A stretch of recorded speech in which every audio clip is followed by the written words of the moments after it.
You're right, you become that diagnosis. And I even think it translates into like being told you're like a great candidate for the surgery. Again, see so many people we've come across who've had surgeries that didn't improve the symptoms they were hoping they would. And it's really unfortunate. But I would say, specifically talking about the spine, I would say the majority of people. It's following the direction of someone who's out there to try to help you, but we're complicated, right? People are so complicated that there's no easy fix, and we all want the easy fix. I was waiting for that neurologist to say maybe he was going to do, at that point, Kyphoplasty. Yeah, or, some kind of procedure to heal and fix my spine. And that's what, in my concepts, my mind, that I thought at that point would have been helpful.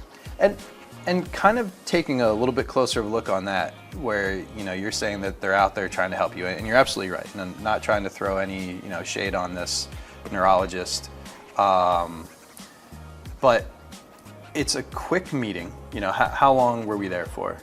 15 minutes. 15 minutes. 15 minutes to diagnose you and then give you lifelong advice. And I would say 15 minutes is probably more than most people get during those meetings, right? And also, they have to speak within their own breadth of knowledge as well as medical safety, right? So they have to err on the side of caution, which makes sense. But you need to understand this, that they don't want to get sued, right? And so it's not even just medical, physical caution, health related caution, it's legal caution. So if they said, you asked the question, can I run? They say yes, you go run, and then something happens, you're going to blame the doctor, right? And that's a lot of pressure. Yeah, and it is a lot of pressure, and it's a really tough situation to be in. But I think as a patient, I think you have to understand the situation that your doctor is in. They have a limited amount of time with you, largely based on the way insurance has changed medical practice.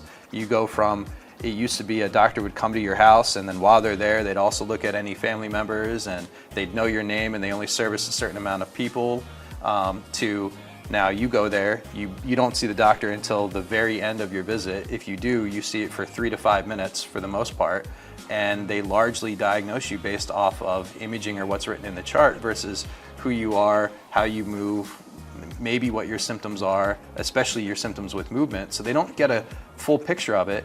And their tools then, in that limited capacity of time, is medication, injections, or telling you to go somewhere else, go to physical therapy. And if that doesn't work, the next tool is surgery.